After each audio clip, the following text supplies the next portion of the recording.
إن الحمد لله الأكرم الذي خلق الإنسان وكرم وعلمه من البيان ما لم يعلم فسبحان الذي لا يحصى امتنانه باللسان ولا بالقلم نشهد أن لا إله إلا الله وحده لا شريك له ونشهد أن سيدنا وحبيبنا ومولانا محمدا عبده ورسوله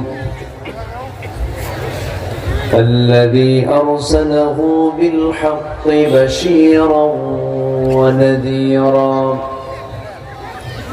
وداعيا إلى الله بإذنه وسراجا منيرا فقد قال الله تعالى في كلامه المجيد وفرقانه الحميد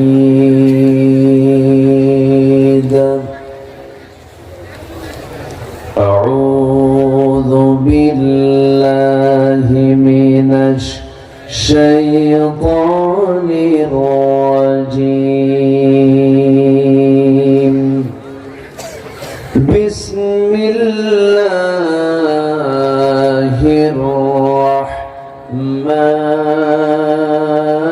الرحمن الرحيم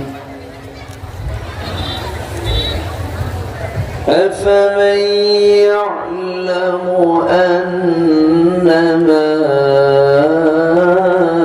أنزل إليك من ربك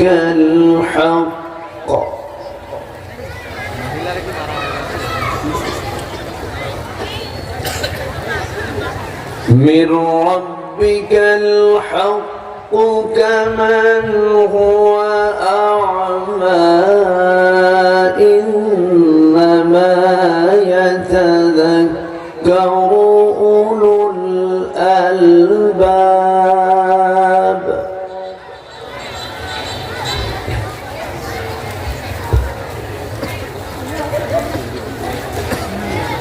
الذين يوفون بعهد الله ولا ينقضون الميثاق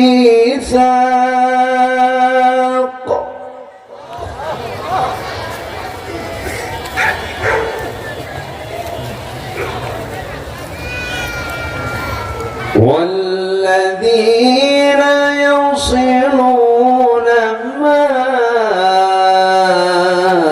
أمر الله به أن يوصل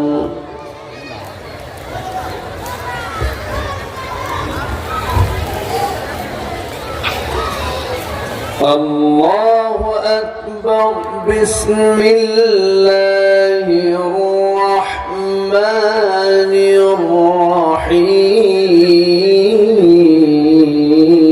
الرحيم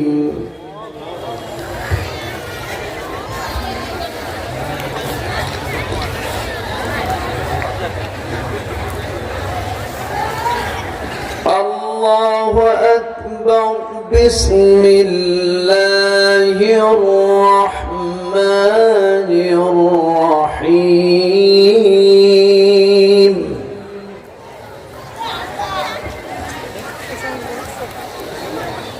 إن الله وملائكته يصلون على النبي يا أيها الذين آمنوا صلوا عليه وسلموا تسليما اللهم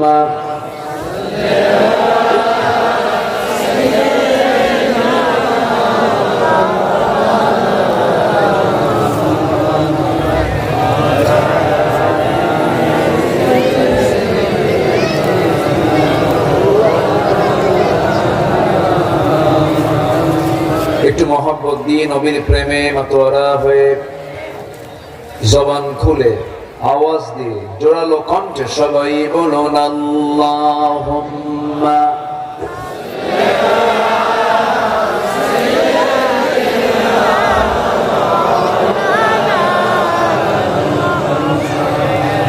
ওয়া আলা আলি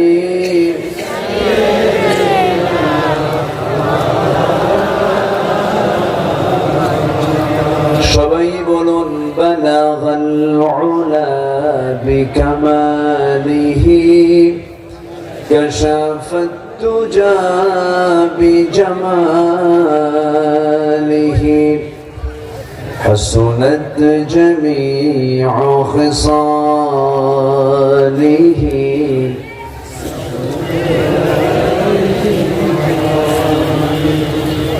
সূরতে ইউসুফ বিদারি হিকমতে লুকমান ইমাম قارئ قرآن باری يهدي لسان ما بلغ العلا بكماله كشف التجى بجماله حسنت جميع خصاله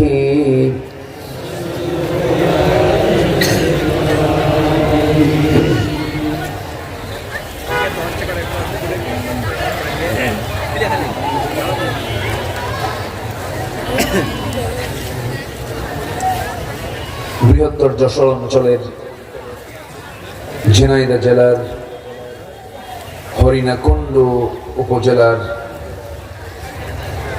হরিণাকুণ্ড যুব সমাজ মাহফিল ইন্তেজামে কমিটি কর্তৃক আয়োজিত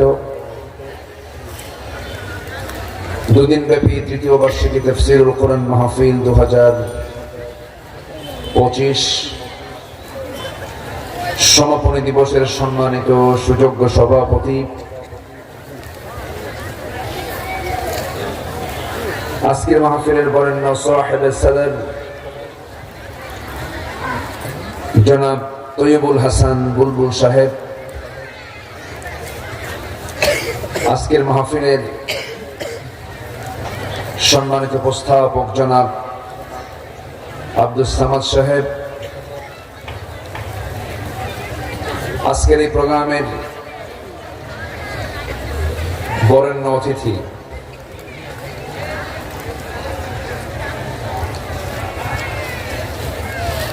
দক্ষিণ এশিয়ার বৃহত্তম ইসলামী সংগঠন বাংলাদেশ জামাত ইসলামী সম্মানিত জেলা আমির মহোদয়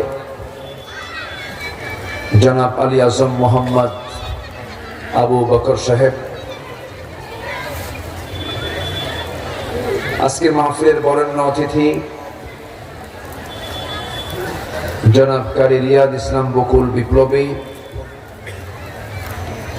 আজকের মাহফিলের প্রধান আকর্ষণ দূরে ও কাছের বিভিন্ন স্থান থেকে ছুটে আসা কালেমার ঝান্ডাবাহী তাওহীদের পতাকাবাহী দ্বীন ইসলামের নরসারদুল বীর মুজাহিদ প্রাণ প্রিয় সম্মানিত দ্বীনী ভাইরা,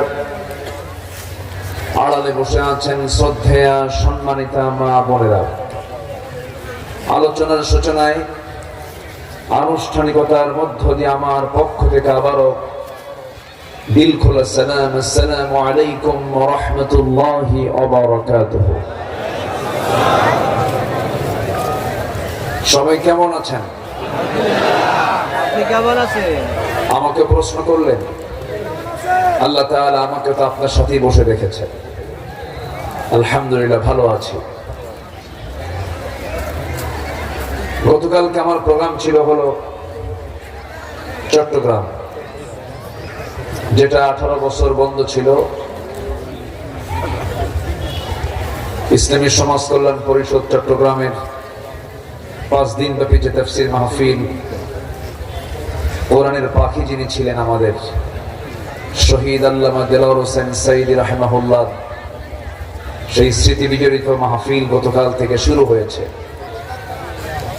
প্রথম দিনের আমি মেহমান ছিলাম।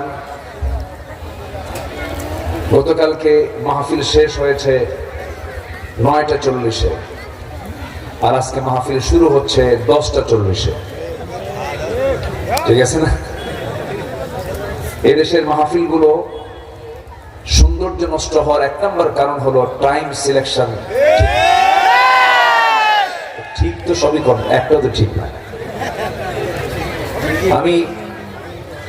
আমার খুব খারাপ লাগে, আফসোস লাগে যে মাহফিলগুলো শুধুমাত্র টাইম শিডিউল মেনটেন না করার কারণে আমরা এমন একটা বিব্রত অবস্থায় পড়ে যাই। আমাদের মঞ্চ উঠায় দেওয়া হয় এমন সময়, যে সময় মানুষের ক্লান্তি চলে আসে, মানুষের যাওয়ার সময় হয়, সেই সময় উঠায় দেয়। সবকিছুর তো যৌবন থাকে না একটা। তা আমি এখন শুরু করব, আমাকে সময় দেবেন তো নাকি? সময় দিতে রাজি আছেন তো ইনশাআল্লাহ? জোরে বলি ইনশাআল্লাহ। আগামীতে এই ভুলটা করবেন না। মেহমানকে যতটুকু পারবেন একটু আগে ভাগে তুলে দিলে বলতেও ভালো লাগে, শুনতেও ভালো লাগে, ঠিক কিনা? যেটাই হোক, একটা কমিটির, প্রত্যেকটা কমিটির একটা অনুষ্ঠান সূচি থাকতে হবে, একদম ওই টাইম, দ্যাটস টাইম। উপস্থাপক যদি আধা ঘন্টা সময় খায়, তারপরে অমুকজন করতে করতেই, মানে আমরা থাকি হচ্ছে প্রধান বক্তা, হয়ে যায় আমরা শেষ বক্তা। ঠিক আছে না? ঠিক না, এটা সৌন্দর্যের খেলাফ। চট্টগ্রামের প্যারেড ময়দানের মাহফিলে কি মেহমান কম? গতকালকে মঞ্চে ছিলেন কয়েকজন ভিসি ছিলেন, সচিব ছিলেন, বড় বড় ওলামা হযরত সেখানে ছিলেন, কিন্তু একদম টাইট শিডিউল। যে অনুষ্ঠান সূচি বাস এটাকেই ফলো করে, 1 মিনিট আগেও না পরেও না। ইন্নাস সালাতা কানাত আলাল মুমিনিনা কিতাবান মাওকুতা। আল্লাহ তাআলা সবকিছু কি সময় মতো পছন্দ করেন। নামাজও কি অসময় না সময়? যে ফজর নামাজ যদি 11টার দিকে পড়েন বেলা, কাম হবে? হবে না। খেয়াল করতে হয় একটু। যাই হোক, আমার পূর্বে জেলা আমির মহোদয় আমার ওয়াজ করে দিয়েছেন, খুব দামি দামি কথা তিনি বলেছেন। বলি আলহামদুলিল্লাহ, জোরে বলি আলহামদুলিল্লাহ। আমি শেষ ক্লাসে কিছু কথা বলতে চাচ্ছি, আমাকে সময় দেওয়া যাবে তো ইনশাআল্লাহ? আচ্ছা, দেখা যাক। আমি কিন্তু আজকে উঠতে দেব না কাউকে। আচ্ছা, ঠিক আছে। আচ্ছা, আমি আলোচনার সূচনায় কোরআনে কারীমের গুরুত্বপূর্ণ একটা সূরা, সূরাতুর রা'দ থেকে, সূরাতুর রা'দের 20 থেকে নিয়ে কয়েকটা আয়াতে কারীম আমি তেলাওয়াত করেছি। এই আয়াতগুলোকে সামনে রেখে আমি কিছু কথা বলতে চাচ্ছি। ওয়ামা তাওফীকি ইল্লা বিল্লাহ আলাইহি তাওয়াক্কালতু ওয়া ইলাইহি উনীব। আসুন আমরা মূল আলোচনার দিকে সোজা চলে যাচ্ছি। সময় যেহেতু অল্প, আমরা মূল আলোচনার পর্বে আমরা চলে যেতে চাই। সম্মানিত ভাইয়েরা, সম্মানিত বন্ধুগণ, এবছর গোটা দেশে অন্য বছরের তুলনায় মাহফিলের হার, এই ইসলামী প্রোগ্রামের হারগুলো মানে বরাবর কম না বেশি? বেশি। এটি কি ইতিবাচক না নেতিবাচক? ইতিবাচক। এটা একটা পজিটিভ দিক। আবার অন্যদিকে কিছু যাত্রা, কিছু বিচিত্রা, কিছু নাটক, কিছু বেহাপনা, এগুলোও কিন্তু চলতেছে। কি আছে না নাই বলেন তো? আচ্ছা, আমার দেশ বিচিত্র, আমার দেশে মুসলমানদের আচরণ বিচিত্র। একই ব্যক্তি তাফসীর মাহফিলের সভাপতি হন, আবার একই ব্যক্তি আবার যাত্রা কমিটির সভাপতি হন। বিচিত্র, মানে ডাবল স্ট্যান্ডার্ড চরিত্র আমার দেশের মানুষের মধ্যে একটু বেশি আছে। আমাদেরকে ধর্মের ব্যবসায়ী বলে গালি দেন, অথচ যে লোকগুলো গালি দিচ্ছেন তারা আবার ভোটের প্রয়োজনে মাথায় টুপি দেন। আছে না নাই? আচ্ছা, মাথায় টুপি লাগান, আবার পাঞ্জাবি জুব্বা পয়লা মনে হয় উনি কেবলই আসমান থেকে নাজিল হলেন, ফেরেশতা জিবরাইল ফের। আছে না নাই? কিন্তু আমরা মাঝে মাঝে টুপি দেই না, আমরা সবসময় টুপি দিই। আমাদের সুরতের কোনো চেঞ্জ নাই, আমাদেরকে গালমন্দ করা হয়, বিভিন্ন বাজে উক্তি পর্যন্ত করা হয়। তাদের প্রয়োজনে তারা দাড়ি কেটেও ফেলে।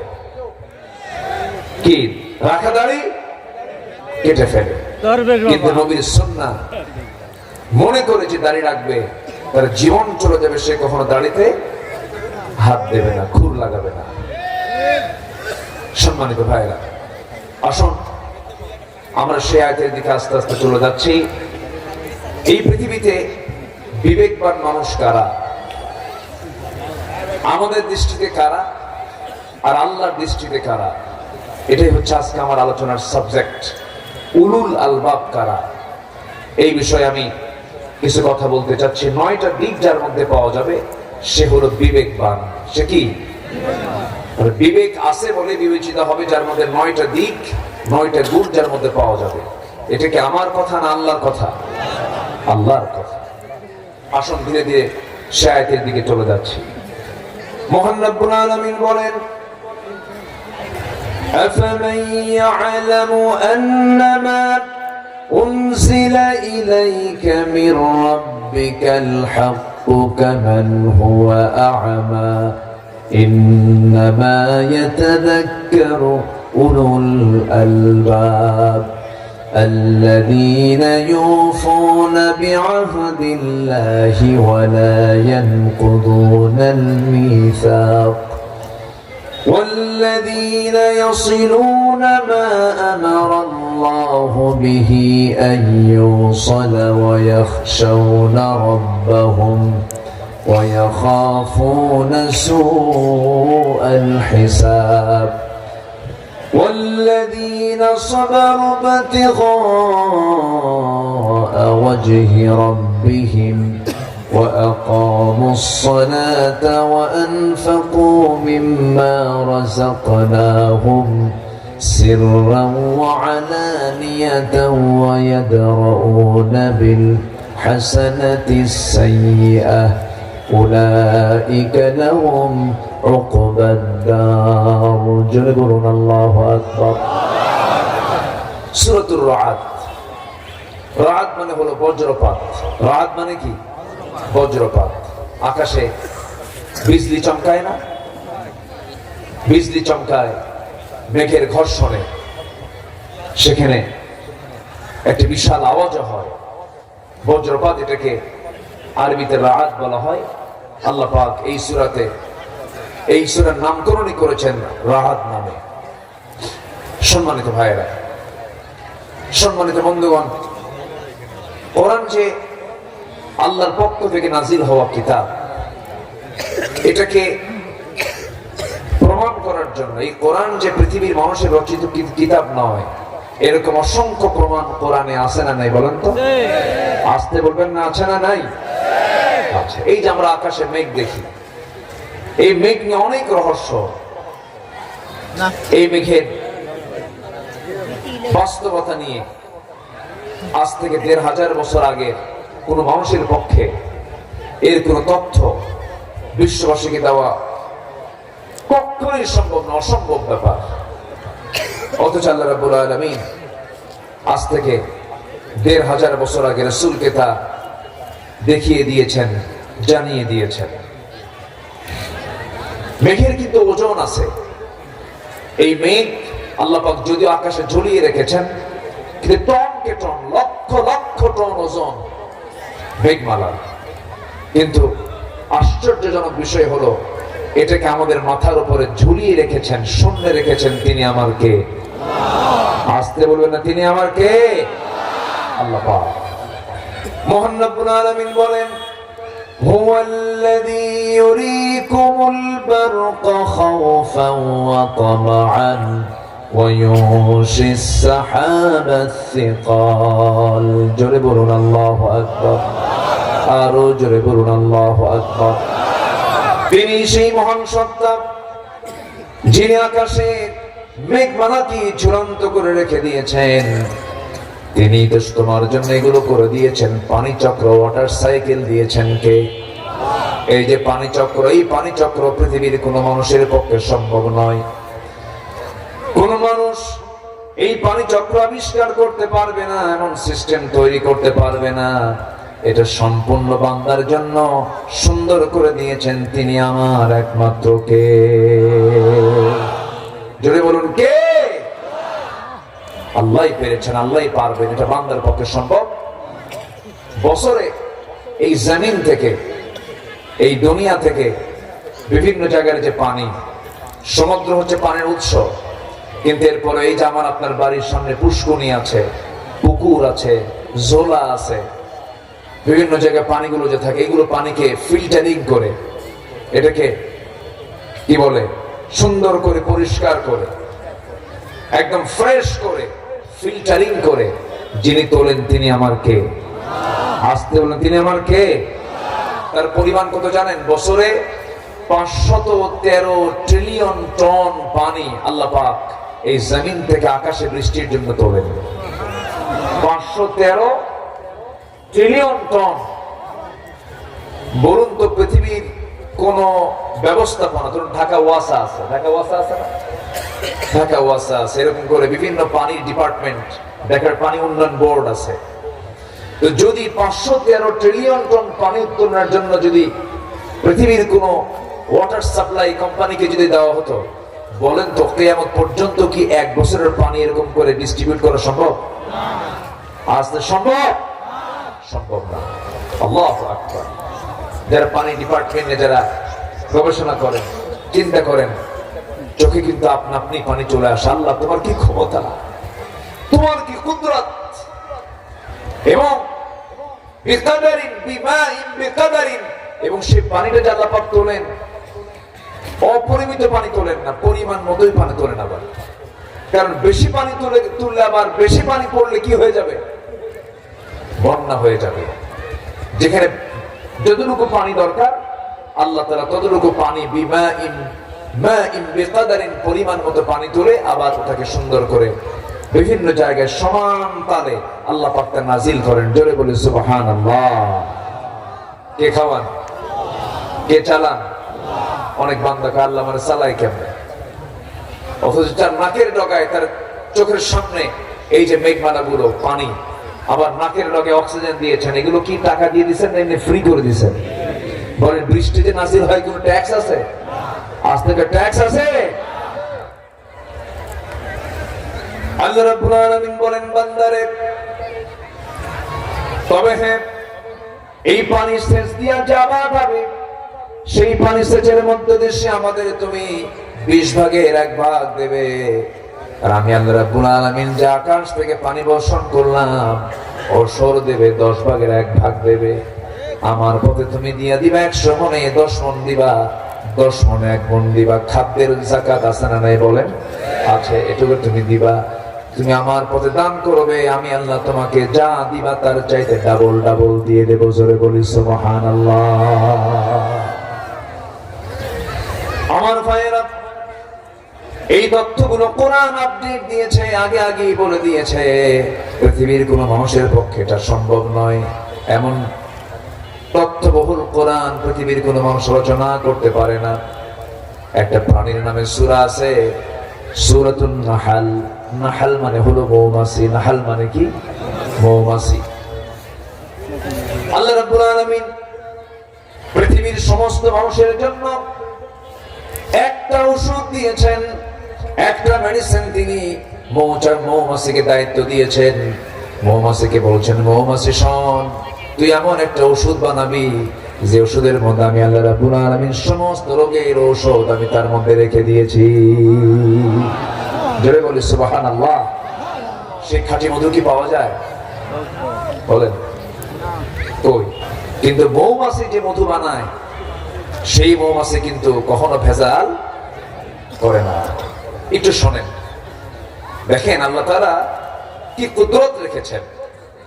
আল্লাহ বান্দাকে সুস্থ রাখার জন্য এগুলো ব্যবস্থাপনা করেছেন। এবং মৌচাকের মূল প্রোডাক্ট খুলনা অঞ্চলেই। কোথায় বলেন তো? খুলনা কোথায়? সেই তো আপনার ধারেই তো সব ওষুধ। জোরে বলেন সুবহানাল্লাহ। 1973 সালে অস্ট্রিয়ান বিজ্ঞানী কার্ল ভন ফ্রিস মৌমাছির জীবন চক্র নিয়ে গবেষণা করে নোবেল পুরস্কার পাইছেন। তিনি এই বিষয়ে একটা বইও লিখেছেন যার নাম হলো দ্য ড্যান্সিং বিজ। তিনি সর্বপ্রথম ফটোগ্রাফির মাধ্যমে প্রমাণ করে দেখিয়েছেন মূলত ফিমেল ওয়ার্কার বি অর্থাৎ স্ত্রী মৌমাছি মধু সংগ্রহ করে এবং মৌচাক নির্মাণের মূল সে কর্মী।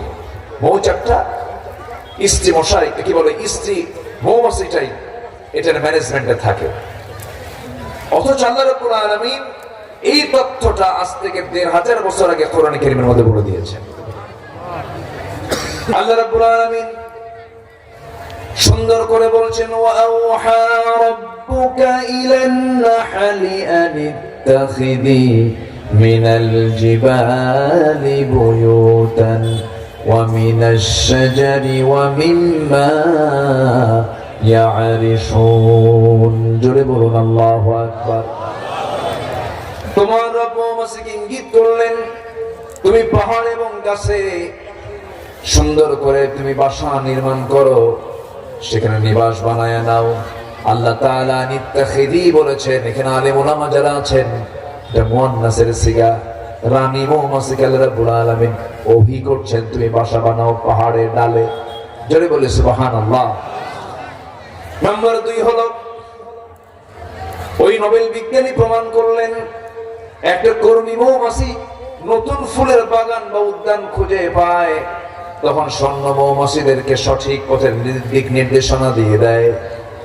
সেই সময় যে দিক নির্দেশনা দেয়, এই নাচের নাম তিনি দিয়েছেন ওয়াগল ড্যান্স, যা পৃথিবী জুড়ে সাড়া ফেলে। অথচ এই তথ্য কোরআনে কারীমে আল্লাহ রাব্বুল আলামিন কত আগে দিয়েছেন। এটা পুরাতন তথ্য। ১৫০০ বছর আগে মহান রাব্বুল আলামিন ওই মৌমাছিকে বলছেন, সুম্মা কুলি মিন কুল্লিস সামারাতি ফাসলুকি সুবুলা রাব্বিকা যুলুলা। জোরে বলুন আল্লাহু আকবার। নাম্বার 3 হলো, বিজ্ঞানীরা নিখুঁতভাবে গবেষণা করে দেখেছে আসলে মধু বের হয় মৌমাছির পেট থেকে। মৌমাছির পেট থেকে মধুটা বের হয়ে থাকে। সে শুধু যে বিভিন্ন রসগুলো নিয়ে এসে, এই রসগুলো নিয়ে এসে মৌচাকে রাখে না, মৌমাছি তার পেটের মধ্যে নেয়। কিসের মধ্যে নেয় বলেন? পেটের মধ্যে নেয়। পেট থেকে মৌমাছি বের হয়, মৌমাছির পেট থেকে মধু বের হয়ে যায়। জোরে বলি সুবহানাল্লাহ। এই আশ্চর্য তথ্যটি যদিও বিজ্ঞান হালে বলছে, 19 শতকে বলেছে আল্লাহ রাব্বুল আলামিন ১৫০০ বছর আগে রাসূলকে জানায় দিচ্ছেন, ইয়াখরুজু মিন বুতুনিহা শারাবুন মুখতালিফুন আলওয়ানুহু ফীহি শিফাউন লিন-নাস ইন্না ফী যালিকা লাআয়াতান লিকাওমিন ইয়াতাফাক্কারুন। জোরে বলুন আল্লাহু আকবার। আল্লাহ রাব্বুল আলামিন ১৫০০ বছর আগে জানিয়ে দিলেন তার পেট থেকে এমন পানীয় বের হয় যার রং ভিন্ন ভিন্ন, যাতে রয়েছে মানুষের জন্য সমস্ত রোগের ঔষধ। জোরে বলি সুবহানাল্লাহ। আরো জোরে বলি সুবহানাল্লাহ। আমার ভাইয়েরা, এই মৌমাছি যে মধু বানায়, 1 পাউন্ড মধু বানাতে 550 মৌমাছিকে প্রায় 20 লাখ ফুলে ভ্রমণ করতে হয়। 550 মৌমাছিকে 20 লাখ ফুলে ভ্রমণ করতে হয়। কত লাখ ফুলে? 20 লক্ষ ফুলে ভ্রমণ করতে হয়। যেখানে একটা কর্মী মৌমাছিকে 80,000 কিলোমিটার পথ অতিক্রম করতে হয়। অন্য একটি গবেষণা তথ্য মতে প্রায় 14.5 লাখ কিলোমিটার পথ অতিক্রম করতে হয়, যা দিয়ে পুরো পৃথিবীকে 3 বার প্রদক্ষিণ করা যাবে। জোরে বলি আল্লাহু আকবার। কয় পাউন্ড? বলেন বলেন বলেন। 1 পাউন্ড মধুতে যদি 14.5 লক্ষ কিলোমিটার পথ অতিক্রম করতে হয় 550 মৌমাছি। কে দিয়েছেন? কে? আস্তে কে দিয়েছেন? আল্লাহ দিয়েছেন। আবার মৌচাকের মধু যেন নষ্ট না হয়, মৌচাকের মধ্যে এর তাপমাত্রা থাকতে হবে হলো 35 ডিগ্রি সেলসিয়াস। কত? 35 ডিগ্রি সেলসিয়াস। যদি এই তাপমাত্রা কমে যদি 30 ডিগ্রিতে আসে, তখন মৌমাছিগুলো সব একত্রিত হয়ে তাদের ডানাগুলো ঝাঁপিয়ে তাপমাত্রা বৃদ্ধি করে, এরকম নড়ায়, বারবার নড়ায় নিয়ে এটার তাপমাত্রা আবার স্বাভাবিক 35 ডিগ্রি সেলসিয়াসে নিয়ে যায়। আবার যদি 40 ডিগ্রি হয়ে যায়, যদি বেশি হয়ে যায়, তখন ওই পাখাটা উল্টা করে ঝাপটান দেয়, উল্টা করে, তখন এটা আবার 40 থেকে 35 ডিগ্রি সেলসিয়াস তাপমাত্রায় চলে আসে। কেউ তো সুবহানাল্লাহ বললেন না। আবার এই মৌচাকের মধ্যে কোনো মধু সংগ্রহকারী কর্মী মৌমাছি যখন ভিতরে ঢুকতে নেয়, ওর পায়ের ভিতরে যদি কোনো জার্ম থাকে, ওই দরজার মুখে থাকে পুলিশ মৌমাছি, মানে অ্যাডমিনিস্ট্রেশন সে চালায়, প্রশাসন চালায়। যদি কোনো মৌমাছি ঢুকতে নিয়ে কোনো জার্ম নিয়ে ঢোকে, ওই পুলিশ মৌমাছির একটা টিম একসঙ্গে অ্যাটাক করে কামড়ায়া ওকে মেরে ফেলে। বলে যে আল্লাহই দিয়েছেন এই মৌমাছির, এই মৌচাকের মধু যেন জার্ম না হয়, এই জন্য তোকে হত্যা করা হলো। একটু আসতে বলি সুবহানাল্লাহ। তাহলে মৌচাকের দরজায় পুলিশ রেখে দিলেন, মৌমাছির মধ্যে যেন মৌচাকের মধু যেন নষ্ট না হয়। আর বান্দা যায় কি করে? মধুর মধ্যে কি ঢুকায় দেয়? কি ঢুকায়? এদের কি করা দরকার বলেন তো? যদি আল্লাহ তাআলার প্রশাসনে যদি ওই মৌমাছিকে যদি অন্য মৌমাছি যারা পুলিশ কামড়ায় যদি মেরে ফেলে, খাদ্যের মধ্যে যারা ভেজাল দেয়, এদেরও ফাঁসির মঞ্চে ঝুলানো দরকার। ঠিক কিনা? যারা খাদ্যে ভেজাল দেয় তারা মানুষের শত্রু, মানবতার শত্রু। আমার দেশে আছে না নাই? আচ্ছা, তাহলে বলুন তো, কোরআন কি শুধু নামাজের কথা বলে? কোরআন কি শুধু নামাজের কথা বলে? একটা সূরা আছে সূরাতুল হাদিদ। সূরাতুল হাদিদ মানে হচ্ছে লোহা। হাদিদ মানে কি? লোহা। লোহা নামে সূরা। এটা কেমন ধর্মীয় কিতাব যে এর মধ্যে আবার লোহা নামে সূরা থাকে? বিষয়টা কিন্তু এরকম। ধর্মীয় কিতাবের মধ্যে থাকবে নামাজের কথা, রোজার কথা, দান সদকার কথা, এগুলো থাকবে। লোহা কেন এখানে আসলো? দেখেন, আধুনিক বিজ্ঞান বলতেছে লোহার সৃষ্টি পৃথিবীতে নয়, লোহা এসেছে বহির্জগৎ থেকে, অর্থাৎ আকাশ থেকে। কারণ পৃথিবীর পরিবেশে লোহা উৎপাদনের জন্য অনুপযোগী। কেননা সূর্যের তাপমাত্রা লোহা উৎপাদনের জন্য যথেষ্ট নয়। সূর্যের কেন্দ্রের তাপমাত্রা হচ্ছে 15 মিলিয়ন ডিগ্রি সেলসিয়াস। সূর্যের কেন্দ্রের তাপমাত্রা হচ্ছে, সূর্যের মূল সেন্টারে এটার তাপমাত্রা হচ্ছে 15 মিলিয়ন ডিগ্রি সেলসিয়াস। আমরা কিন্তু 30-35 কাজ হয়ে পড়ি, 40 কাজ হয়ে পড়ি। আর সূর্যের আভ্যন্তরীণ তাপমাত্রা হচ্ছে 15 মিলিয়ন ডিগ্রি সেলসিয়াস। কেউ তো আল্লাহু আকবার বললেন না। আচ্ছা, সূর্যের পৃষ্ঠে অর্থাৎ ফটোস্ফিয়ারের তাপমাত্রা হচ্ছে 5.5 থেকে 6,000 ডিগ্রি সেলসিয়াস। অথচ লোহা উৎপাদনের জন্য আনুমানিক 5 বিলিয়ন ডিগ্রি সেলসিয়াস প্রয়োজন। বিজ্ঞানীদের ধারণা কোন সুপারনোভা বিস্ফোরণ থেকে এই লোহার আগমন ঘটতে পারে, অর্থাৎ আকাশ থেকে এই লোহাটা পৃথিবীতে এসেছে, এটা বিজ্ঞান অনুমান করছে। অথচ 1,500 বছর আগে কোরআনে কারীম আল্লাহ তাআলা সূরা হাদীদ নাযিল করে বলছেন কোরআন আকাশ থেকেই নাযিল হয়েছে। জোরে বলে সুবহানাল্লাহ। আল্লাহ রাব্বুল আলামিন বলেন, وَأَنزَلْنَا الْحَدِيدَ فِيهِ بَأْسٌ شَدِيدٌ وَمَنَافِعُ لِلنَّاسِ সূরাতুল হাদিদ আয়াত নাম্বার 25, আমি নাযিল করেছি লৌহ যাতে রয়েছে প্রচন্ড শক্তি, মানুষের জন্য বহুবিধ উপকার। ওয়া আনজালনা, আলেম ওলামা যারা আছেন, ওয়া আনজালনা মানে কোনো কিছু থেকে উপর থেকে পড়ে যাওয়া, আকাশ থেকে নাযিল করেছেন লোহা। তিনি আমার কে? আসতে বলবেন না, তিনি আমার কে? অবদান কার? কার অবদান? এই পৃথিবীতে লোহা আবিষ্কারই হয় নাই, লোহা এসেছে আকাশ থেকে। আল্লাহু আকবার বলে। মানুষ কি করেছে? মানুষ কিছুই করে নাই। আল্লাহর সৃষ্টি নিয়ে একটু নাড়াচাড়া করে। কি করে? একটা চাল বানাতে পারে, একটা চাল, এক ফোঁটা পানি, এক ফোঁটা পানি বানাতে পারে না, এক ফোঁটা চাল বানাতে পারে না। কোন কসু করছে মানুষ? হ্যাঁ, মানুষ করেছে, অনেক কিছু করেছে। কি করেছে? একটা চাল বানাতে পারে নাই, এক ফোঁটা পানি বানাতে পারে নাই। সব অবদান কার? কার? কার? আল্লাহ। সম্মানিত ভাইয়েরা, চোখ থেকে আপনি পানি বের হওয়ার কথা। আল্লাহ তাআলা কত মহান কুদরত। যা কিছু দেখি সব কার অবদান? আল্লাহর অবদান। আল্লাহ এখন বলছেন, বান্দা বিবেকবান হও, আমাকে একটু চেনার চেষ্টা করো, আখিরাতকে খুঁজো, আমাকে খোঁজার চেষ্টা করো, আমাকে চেনার চেষ্টা করো। আল্লাহর দৃষ্টিতে বিবেকবান কারা? যাদের মধ্যে মোটামুটি ভাবে 9টা দিক যার মধ্যে আছে, সে হলো বিবেকবান। কয়টা দিক বলেন? আমি কি একটাও বলেছি? না। যে উঠলোকে ধরেন তো, ওই যে দুজন উঠছে, ধরেন তো একটু। আমি তো উঠতে দেবো না। আমি আসছি এখানে 8:30টায়। আমি আজকে বলছি যে আমার তাড়াতাড়ি উঠাবেন, দেরি করাবেন না, কিন্তু ওই একই কাহিনী বলতে বলতে বলতে বলতে আমার দেরি করায় ফেলে। কেউ উঠবেন না। আমি আজকে আলোচনার একটা কমপ্লিমেন্টসি টানবো সবাইকে নিয়ে। জোরে বলি ইনশাআল্লাহ। আমরা বিবেকহীন হব না বিবেকবান হব? বিবেকহীন না বিবেকবান? আল্লাহ নিজে সার্টিফিকেট দিচ্ছেন, যার মধ্যে 9টা গুণ থাকবে সে বিবেকবান। আরবিতে তার নাম হচ্ছে উলুল আলবাব। বলুন উলুল আলবাব। বলেন উলুল আলবাব। আবার উলুল আলবাব, অর্থাৎ বিবেকবান। যার বিবেক ঠিক আছে তার জান্নাতও ঠিক আছে, যার বিবেক নাই তার জান্নাতও ঠিক নাই। কি কথা কি বোঝা গেল? যার ইংলিশ হচ্ছে কমন সেন্স। যার ইংরেজি কি? কমন সেন্স, মানে বিবেক। এটা খাদ্য খাওয়া যাবে, এটা অখাদ্য খাওয়া যাবে না। আচ্ছা বলেন তো, যে মদ খায় সেও কি জানে না যে মদ খেলে পরে আমার লিভার নষ্ট হয়? এরপরও কি করে? খায়।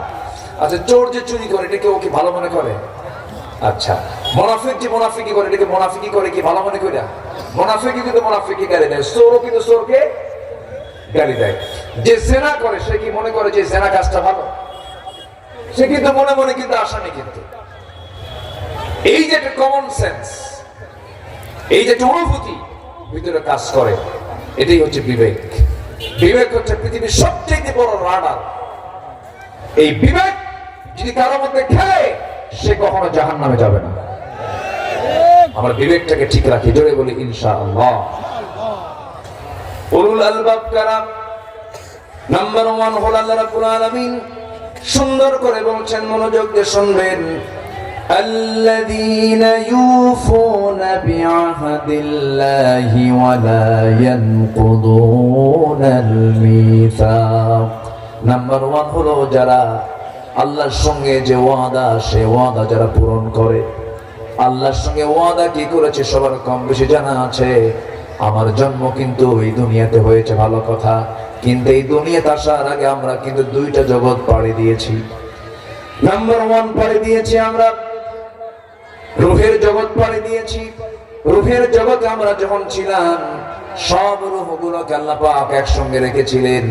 সেই সময় আল্লাহ পাক আমাকে একটা বিষয়ে প্রশ্ন করেছিলেন। কোরআন বলছে, আলাস্তু বিরাব্বিকা, আমি কি তোমার রব নই? সেই সময় আমরা সবাই মুসলেকে দিয়ে এসেছি, স্বীকৃতি দিয়েছি, হ্যাঁ তুমি আমার রব। এই রুবুবিয়্যতের স্বীকৃতি আমরা রূহের জগতে দিয়েছি। এরপরে মহান রব্বুল আলামিন তার পদ্ধতিতে মার পেটের মধ্যে মহান রব্বুল আলামিন আমাকে পাঠায়া দিলেন, প্রাণ সঞ্চার করলেন। প্রাণ কিন্তু আগে দেন নাই, আগে বডি দিয়েছেন। আগে কি দিয়েছেন বলে? বডি দিয়েছেন। স্বামী স্ত্রীর সম্পর্ক হয়ে গেল। এক ফোঁটা পানি কি আল্লাহ পাক সক্রিয় করলেন। জমাট করলেন, গোশতের টুকরা বানালেন, ফাকাসাউনাল ইযামা লাহমা, এরপরে চামড়া দিয়া সুন্দর করে প্যাকেট করলেন। চোখের জায়গায় চোখ দিলেন, কানের জায়গায় কান দিলেন, নাকের জায়গায় নাক দিলেন, মুখের জায়গায় মুখ দিলেন, হাতের জায়গায় হাত দিলেন, পায়ের জায়গায় পা দিলেন, সব কিছু কমপ্লিট করলেন। তিনি ওই সুরক্ষিত মার পেটের ভিতরে, যে পেটের মধ্যে কোনো প্রকার আলো নাই। পৃথিবীর সমস্ত কারখানাগুলো পর্যাপ্ত আলো ছাড়া সেই কারখানার প্রোডাকশন হয় না, কিন্তু আমার জন্ম আপনার জন্ম এমন কারখানাতে, যেই কারখানার মধ্যে চুল পরিমাণ কোন আলো নাই, কিন্তু নিখুঁত করে আমাকে আপনাকে সৃষ্টি করেছেন। ওই অন্ধকার পেটের মধ্যে তিনি আমার কে?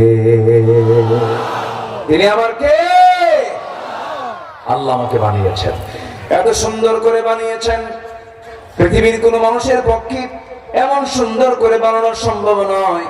চোখের জায়গায় চোখ দিয়েছেন, কানের জায়গায় কান দিয়েছেন, নাকের জায়গায় নাক দিয়েছেন, কপালের জায়গায় কপাল দিয়েছেন, চুলের জায়গায় চুল দিয়েছেন। চুলটা এই চামড়া হাতের তালুতে দেন না, হাতের তালুতে দিলে পরে সুবিধা না অসুবিধা? বলেন বলেন বলেন বলেন বলেন। এই জায়গায় চুল গজায়, এই জায়গায় চুল গজায়, মাথায় চুল গজায়। আল্লাহ রাব্বুল আলামিন চুলকে অর্ডার দিচ্ছেন, চুল কোথায় গজাবে, চুল কোন চামড়ায় গজাবে না। নাকের চামড়া কিন্তু একরকম, বুকের চামড়া আরেক রকম, আবার দেখবেন তালুর চামড়া আরেক রকম। একই বডির ভিতরে, একই মাথা থেকে পা পর্যন্ত সমস্ত চামড়ার মধ্যে কত ক্লাস চামড়া দিয়েছেন। পায়ের তালুর চামড়া একরকম, হাতের তালুর চামড়া একরকম, আবার এখানকার চামড়া একরকম, গালের চামড়া একরকম, হাজারো চামড়ার বিভিন্ন ক্লাসিফিকেশন করে দিয়েছেন। তিনি আমার কে? আসতে বলে, তিনি আমার কে? বুকের ঠান্ডা আর মুখের ঠান্ডা কি এক? বুকে যে ঠান্ডা লাগে, বুকের চামড়া যে ঠান্ডা লাগে, আর মুখের চামড়া কি এক? নাকটা দিয়েছেন মুখের সাথে। আকিদুল ভাই, এই নাকটা যদি ধরেন এই জায়গা থেকে আপনি সরায় দেন, এই নাকটা এই জায়গা থেকে সরায় দিলে পরে পৃথিবীর যত সুন্দর মানুষ হোক না কেন, মুখে নাক নাই, তার সৌন্দর্য আছে নাকি? শেষ হয়ে গেছে তার নাকের সৌন্দর্য। এই নাকটা যদি এই জায়গায় না দিয়ে যদি বগলের তলে দেওয়া হতো, কিসের তলে? বগলের তলে। গরমকাল না হয় সমস্যা নাই, শীতকালে এই পৌষ মাঘের শীতের ভিতরে 4-5টা কাপড় তাও ঠান্ডা যায় না। খাইতে বসবেন, প্রথমে দরকার মুখে নেওয়া না নাকে নেওয়া? বলেন কোথায় দেবেন আগে? আগে নিতে হবে নাকে। নাক বলে দেবে ব্রেনকে, সিগন্যাল দেবে এটা খাবি, কারণ সুন্দর সুগন্ধ পাওয়া যাচ্ছে, বাসি না, গন্ধ না, ভালো কিছু। নাক আগে সিগন্যাল দেবে, ব্রেনে গিয়ে হিট করবে, এরপরে মুখের মধ্যে নিবেন, জিহ্বার উপরে পড়বে, জিহ্বা আবার সিগন্যাল দিবে ভালো, খুব স্বাদ হয়েছে। সুবহানাল্লাহ বলবেন না? খাই তো হুঁশ থাকে না, খাই তো ঠিকই, কিন্তু হুঁশ তো থাকে না। অথচ জিহ্বার স্বাদটা দিয়েছেন কে? নাকটা এখানে মুখের সঙ্গে লাগায় দিয়েছেন কে? আর বগলে যদি দেওয়া হতো তাহলে কি হতো? শীতের দিন 4-5টা কাপড় সব খুলে আগে নাকের সামনে খাবার দেওয়ার বড় লাগতো, নাক বলে দিতে জায়েজ কি না জায়েজ, কত সুবিধা হয়ে যেত। গতকালকে আমার চট্টগ্রাম মাহফিল ছিল, তার আগের দিন ছিল ঢাকায়, গেলাম আবার আসলাম, আবার ঢাকা থেকে এখানে আসলাম। বছর 10 আগের কথা এরকম করে পরিশ্রম করছিলাম, হঠাৎ করে এক সময় মনে হলো, আল্লাহ এরকম যদি কোন সিস্টেম হতো, গোটা বডিগুলোকে যদি স্ক্রু নাট বল্টু সিস্টেম যদি করে দিতা, ঘুমের সময় এত লম্বা দেহ অসুবিধা হয়, পা নাট সিস্টেম, হাত নাট সিস্টেম, নাট দিয়ে টাইট মারবো আবার সক্রিয় হয়ে যাবে, এরকম হলে তো মনে ভালো হতো। কিছুক্ষণ পরে দেখি একজন লোকের ব্যাগ চুরি হয়ে গেছে। কি চুরি হয়েছে? যদি ওটা যদি ঠ্যাঙের ব্যাগ হতো তাহলে কি হতো বলেন তো? বলেন কি সুবিধা না অসুবিধা? অসুবিধা হয়ে যেত। আল্লাহ তাআলা এসেনশিয়াল যা দরকার মাথা থেকে পা পর্যন্ত সব দিয়ে দিয়েছেন, মৃত্যুর দিন পর্যন্ত সব আমার সাথে থেকে যাবে। আল্লাহু আকবার। আবার যে চোখগুলো দিয়েছেন, এই চোখটা চায়না চোখ দেন নাই। চায়না চোখ, চায়না জিনিস তো টেকে নাকি? চায়না জিনিস টেকে? কম টেকে। আল্লাহ পাক যে চোখটা দিয়েছেন চায়না মাকে দেন নাই। দাঁত যে দিয়েছেন চায়না মাকে দেন নাই, দিয়েছেন মজবুত করে, যেন তুমি মৃত্যু পর্যন্ত যেন এই সমস্ত অর্গানগুলো, এই সমস্ত পার্টস পাতিগুলো নিয়ে যেন চলতে পারো। সুবহানাল্লাহ বলবেন না? কে দিয়েছেন? কে দিয়েছেন? আমাদের দেহে যে ডিএনএ আছে, ডিএনএ, আমাকে একটু বলা হয়েছে আজকে একটু সায়েন্স নিয়ে কিছু কথা বলার জন্য। কি কষ্ট পাচ্ছেন নাকি আপনারা? কোরআন যে সায়েন্স, একটু দেখেন, একটু আমি বলি, আমি আমার মূল্যায়নের দিকে আস্তে আস্তে যাচ্ছি, আমার দেহ নিয়ে কথা বলছি। আমাদের মাথা থেকে পা পর্যন্ত আমাদের দেহে ডিএনএ আছে, ডিএনএ। ধরেন একটা মহিলার পেটে বাচ্চা, এই বাচ্চাটা কোন পুরুষের, এখন কি আর আড়াল করার সুযোগ আছে? আস্তে আড়াল করার কোন সুযোগ আছে? নাই। আগে না হয় এগুলো ছিল না, কোন চেক আপ ছিল না, এখন উপায় নাই। কোথায় কোন আকাম কুকাম করছো, ডিএনএ টেস্ট করলেই সব ধরা পড়ে যাবে। আপনি বিড়ি খান কি বিড়ি খান না, গাঁজা খান কি গাঁজা খান না, মদ খান কি মদ খান না, আপনি 1000 বার বললে কাম হবে না। ব্লাড টেস্ট করলেই ধরা পড়বে যে আপনি কত গাঁজা জীবনে খাইছেন। কি কথা কি বুঝতেছেন? এখন সবকিছুই চেক আপ হয়। আমার হাতে যদি চাকরি ক্ষমতা থাকতো, চাকরি দেওয়ার দায়িত্ব যদি আমার থাকতো, আমি আগে প্রথম সবার আগে কি করতাম জানেন? সবার আগে করতাম হচ্ছে এটাই, চাকরি সেই করতে পারবে আগে যার ব্লাড টেস্ট হবে। ব্লাড টেস্টে যদি কোনো মাদক ধরা পড়ে, ওর চাকরি আজীবন নিষিদ্ধ। আসতে কোন কেন? এমনকি ড্রাইভিং লাইসেন্সের জন্য বিআরটিএতে যাবে, কোন ড্রাইভারি করবে, আগে তার ব্লাড টেস্ট হবে, সে নেশা করে কিনা, নেশাখোর কিনা। নেশা হলে সারা জীবন তার লাইসেন্স বাতিল হয়ে যাবে, সব ঠিক হয়ে যেত। কিন্তু দেশ যে চালাইছে 54 বছর সব ফেরেশতারা। আমার দেশ যারা চালাইছে সব কারা? ফেরেশতারা। 50 লক্ষ মানুষ আজকে মাদক সেবী আমার দেশে। 50 লাখ। 50 লাখ মানে কি? তার বাবা আছে, মা আছে, ভাই আছে, বোন আছে, বন্ধু বান্ধব আছে। 50 লক্ষ মানে এই দেশে একটা মহামারী আকার ধারণ করেছে নেশা। যার ঘরে একটা নেশাখোর ছেলে আছে, সে বোঝে এটা কত বড় জাহান্নাম। বাপ টাকা রাখতে পারে না,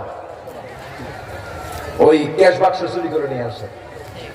বাপ চেক বই রাখতে পারে না, চেক বই নিয়ে বাপ ঘুম পারে, টিপ মেরে নিয়ে চেক বুক নিয়ে মারে দৌড়। যে নেশাখোর সে চোর হয়, যে নেশাখোর তার মধ্যে কোনো কমন সেন্স থাকে না, তার কাছে নিজের বোন পর্যন্ত তার সতীত্ব নিরাপত্তা নিয়ে থাকতে পারে না। কত বড় একটা বিপদ এটা। আজকে আমার দেশে 50 লক্ষ মানুষ মাদক সেবী। নামাজ নাই। 20 কোটি মানুষের ভিতরে, মুসলমানের ভিতরে মাত্র 5% মুসলমান নামাজ পড়ে।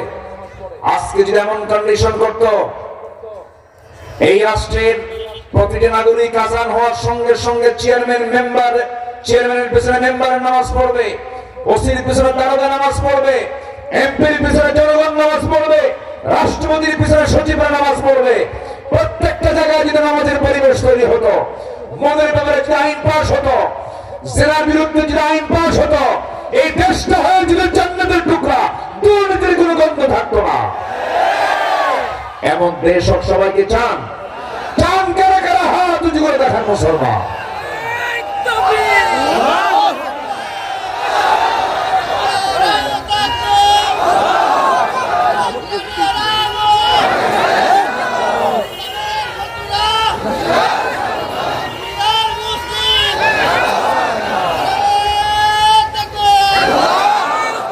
আল্লাহ কবুল করেন। জোরে বলি আমিন, আরো জোরে আমিন।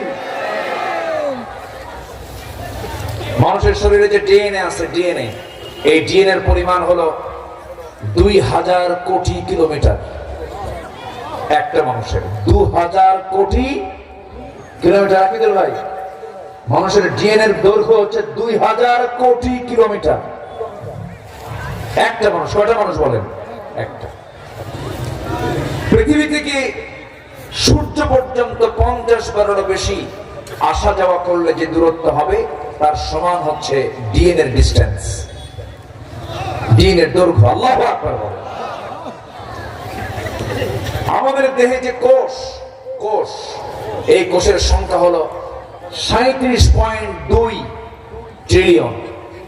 সেন্সরি রিসেপ্টর আছে হলো 110 মিলিয়ন। লোহিত রক্তকণিকার বিসি এটা আছে হলো 30 ট্রিলিয়ন। শুধুমাত্র মস্তিষ্কের নিউরন সংখ্যা হলো 100 বিলিয়ন। কেউ তো আল্লাহু আকবার বললেন না। কয় মানুষের কথা বলছি? একজন একজন একজন। আল্লাহ বান্দাকে আল্লাহ আমারে কি দিছে, আল্লাহ আমারে কি দিছে। সম্মানিত ভাইরা, মানুষের দেহে যে ব্লাড ভেসেল আছে, ব্লাড রক্তের যে ভেসেল আছে, এটার দৈর্ঘ্য হচ্ছে ৯৭,০০০ কিলোমিটার, যা ৪২ বিলিয়ন। আল্লাহু আকবার বলে।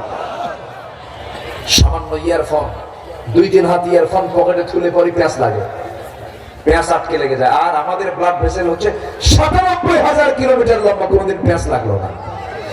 জোরে বলে সুবহানাল্লাহ, আরো জোরে বলে সুবহানাল্লাহ। কে দিয়েছেন? আজ তোর কে দিয়েছেন? আমাদের দেহে হাড়ের সংখ্যা হলো ২০৬টা, পেশি সংখ্যা হলো ৬৩৯টা, কিডনির সংখ্যা হলো ২টা। কিডনি একটা দিলেও চলতো, রিজার্ভ দিয়েছে আরেকটা। সুবহানাল্লাহ।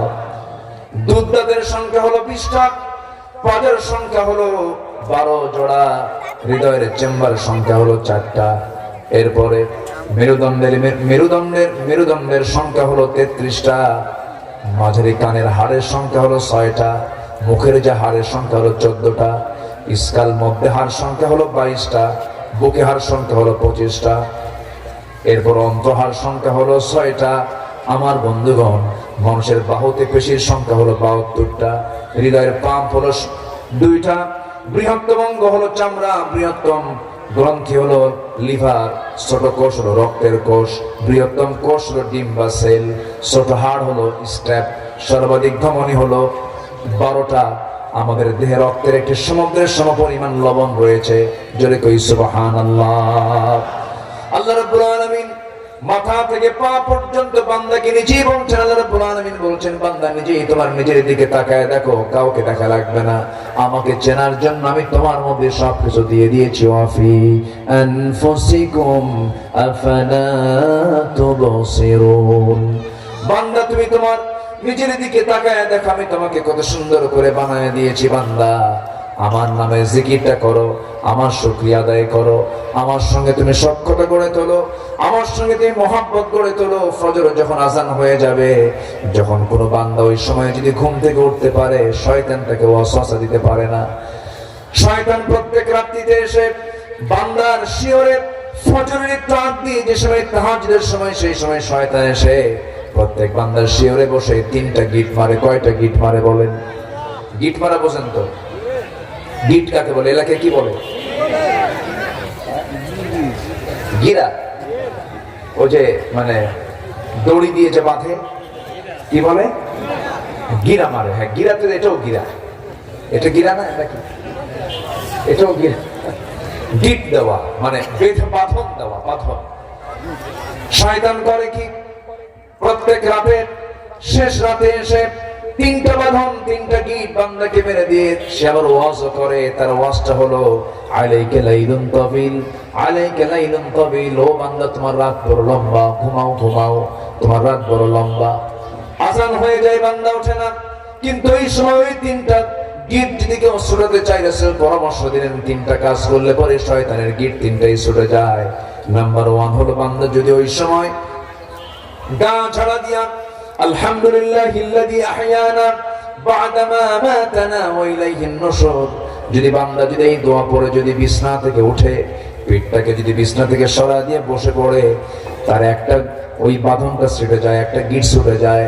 আবার যখন সে ওযু বানায় নামাজের নিয়তে, ওযুর মধ্য দিয়ে 2টা গিট তার ছুটে গেল। যখন সে হেঁটে হেঁটে মসজিদের দিকে রওনা দিয়ে যখন নামাজটা শুরু করে দিল, সূরা ফাতিহা যখন পড়লো, তার 3 নম্বর গিটটাও ছুটে গেল। 24 ঘন্টা বাকি সময়টা শয়তান তার কাছে আসার আর সাহস পায় না। জোরে কোন সুবহানাল্লাহ। এরা ফজরের পূর্বে আমরা কয়টা বাঁধন ছুটাবো বলেন? কয়টা গিট ছুটাবো বলেন? এই 3টা গিট বেঁধে দেয় কে? কে বেঁধে দেয়? সবাইকে আজকে থেকে এই 3টা গিট কি ছুটাতে রাজি আছি? ফজর পড়বেন কারা কারা? একটু হাত তুলে দেখান দেখি। জোরে বলি আল্লাহ, আরো জোরে বলি আল্লাহ। আমাদেরকে 5 ওয়াক্ত সালাত আদায় করার তৌফিক তুমি আল্লাহ দিয়ে দাও। জোরে বলি আমিন, আরো জোরে আমিন, আরো জোরে আমিন। নামাজ কার হক? আসতে বলে নামাজ কার হক? যে দলে নামাজ নাই সেই দলে আমরা নাই। রাজি আছেন তো? যে দলের কর্মসূচিতে নামাজের কর্মসূচি থাকে না সেই দলের নেতৃত্বের মুখে আমরা থুতু মারি। মনে থাকবে তো সবার? আমার দেশে এমন দল আছে না নাই যে দলের নেতাও নামাজ পড়ে না, কর্মীও নামাজ পড়ে না, এবং দলের কোনো নির্দেশনাও নাই যে নামাজ পড়ো। সম্মানিত ভাইরা, যেখানে আল্লাহর হক নষ্ট হবে সেই জায়গায় আমার যাওয়ার কোনো দরকার নাই। নাম্বার 1 হচ্ছে যারা আল্লাহর কৃত ওয়াদা যারা পূর্ণ করবে। আল্লাহ পাক ওই সমস্ত বান্দাকে বিবেকবান বান্দা বলেছেন। বিবেকবান বান্দার পরিচয় হচ্ছে তার ওয়াদা কখনো ভঙ্গ হবে না। ওয়াদা কখনো ভঙ্গ হবে না, সে তার ওয়াদা পূর্ণ করবে। 1 নম্বর ওয়াদা করে এসেছি আমরা রূহের জগতে। কার কাছে? আল্লাহর কাছে।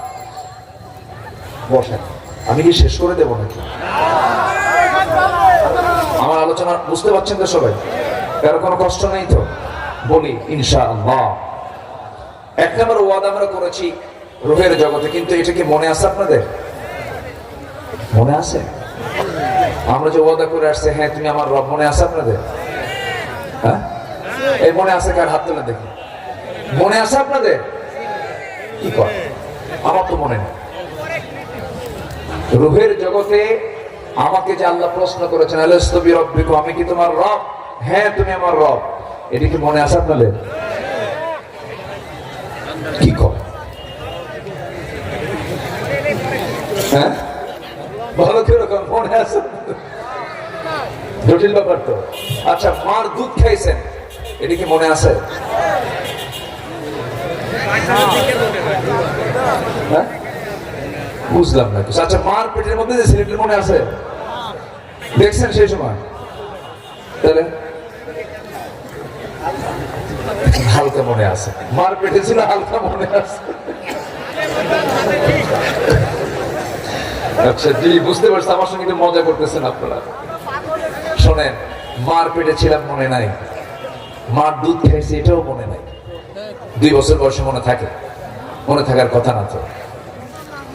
কিন্তু মার পেটে যে আমি ছিলাম এটা আমার মনে নাই, কিন্তু এটা অবশ্যই সত্য না মিথ্যা বলেন? সত্য। দুধ পান করেছি, এটাও সত্য। এরপরে তেমনি আমি যে রূহের জগতে ছিলাম এটাও সত্য। আমাকে প্রশ্ন করা হয়েছিল, আলাস্তু বিরাব্বিকুম, আমি কি তোমার রব? নেই, হ্যাঁ তুমি আমার রব। এই যে আমি ওয়াদা করে আসলাম দুনিয়াতে, আমি যদি সেই ওয়াদা রক্ষা না করি, এটা হচ্ছে 1 নম্বর ওয়াদা ভঙ্গ হলো। কার সাথে? আল্লাহর সঙ্গে যারা ওয়াদা ভঙ্গ করবে তারা হলো বিবেকহীন। এই দুনিয়া এমনি এমনি হয় নাই। এই দুনিয়াটা একজন সৃষ্টি করেছেন, তিনি আমার কে বলেন? আল্লাহ। তিনি সৃষ্টি করেছেন, এত সুন্দর করে আকাশ বানিয়েছেন, এত সুন্দর করে জমিন সৃষ্টি করেছেন। দুজন ইলাহ হলে পরে লা ফাসাদাতা, গন্ডগোল লেগে যেত। 2 রব হলে পরে এক সূর্য নিয়ে মারামারি লাগতো। এক রব বলতো সূর্য পশ্চিম দিকে উদয় হবে, আরেক রব বলতো সূর্য পূর্ব দিকে উদয় হবে। গন্ডগোল লেগে যেত। এই পৃথিবী, আসমান জমিনে যা কিছু আছে সবকিছুর রব একমাত্র একজন, তিনি আমার কে? আরো জোরে, তিনি আমার কে? সম্পর্ক করব আমরা কার সাথে? আসতে বলবেন না, কার সাথে? আল্লাহর সাথে। তিনি আমার সব, তিনি আমার প্রথম, তিনি আমার শেষ, তিনি আমার প্রকাশ্য, তিনি আমার গোপন। হুয়াল আউয়ালু ওয়াল আখিরু ওয়াল যাহিরু ওয়াল বাতিন ওয়া হুয়া বিকুল্লি শাইইন আলীম। জোরে বলুন আল্লাহু আকবার।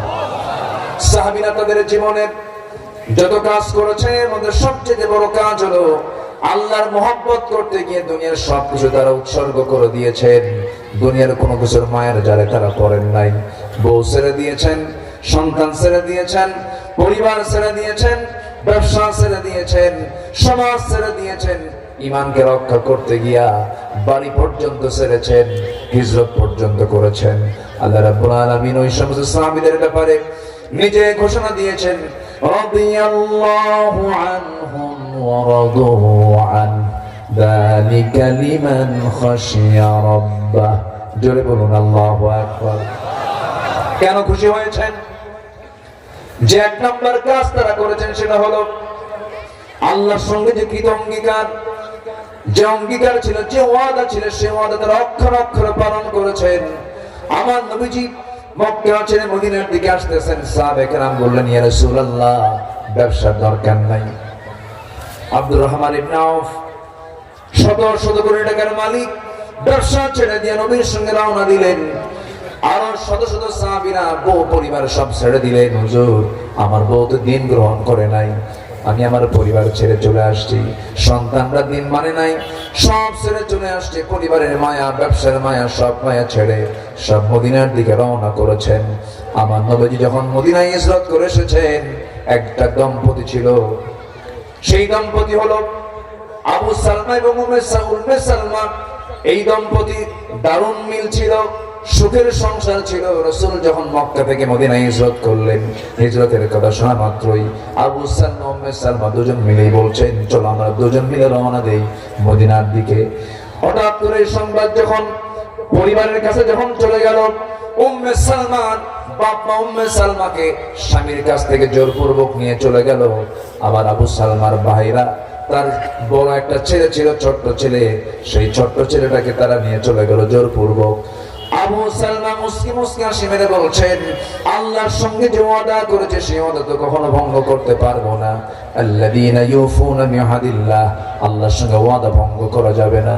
আমার সন্তান তোমরা ছিনিয়ে নিয়ে যাও, আমার বউকে তোমরা জোরপূর্বক রেখে দিয়েছো, রেখে দাও। দুনিয়ার সব দরবার ছাড়বো, কিন্তু আমি আমার আল্লাহ এবং নবীজির দরবার আমি কখনো ছাড়বো না। হিজরত করলেন, মক্কা থেকে একাই রওনা করলেন। দুনিয়ার সব মোহ ছেড়ে দিয়া, স্ত্রী পরিবার পরিজন সবকিছু ছেড়ে দিয়া রওনা দিয়েছেন। মদিনায় পৌঁছে গেলেন। উম্মে সালমাকে আটকে রাখলো তার বাপ মা। 9টা মাস 10টা মাস চলে গেল, 1 বছর প্রায় চলে গেল। উম্মে সালমা স্বামীর কথা মনে হয়ে গেছে। সন্তানকে লুকায়া, সন্তানকে চোখের ফাঁকি দিয়ে সন্তানকে সঙ্গে করে নিয়ে কোন এক রাতের আধারে তিনি রওনা দিয়েছেন। রওনা দিয়ে মদিনা পর্যন্ত পৌঁছে গেছেন। সহিহ বর্ণনা। মদিনায় যখন পৌঁছে গেছেন, মদিনার মসজিদ থেকে আজান শুরু হয়ে গেছে। সাইয়েদনা বেলাল আজান দিয়েছেন। নামাজ শেষ হয়েছে, ফজরের নামাজ দায়িত্ব পালন করেছেন আমার নবীজি, ইমামতির দায়িত্ব পালন করেছেন। নামাজ শেষ হওয়া মাত্র একটা ঘোষণা আসলো, আসসালাতু আলাল মাইয়িত, একটা মৃত্যুর নামাজ হবে, মৃত্যুর জানাজা হবে।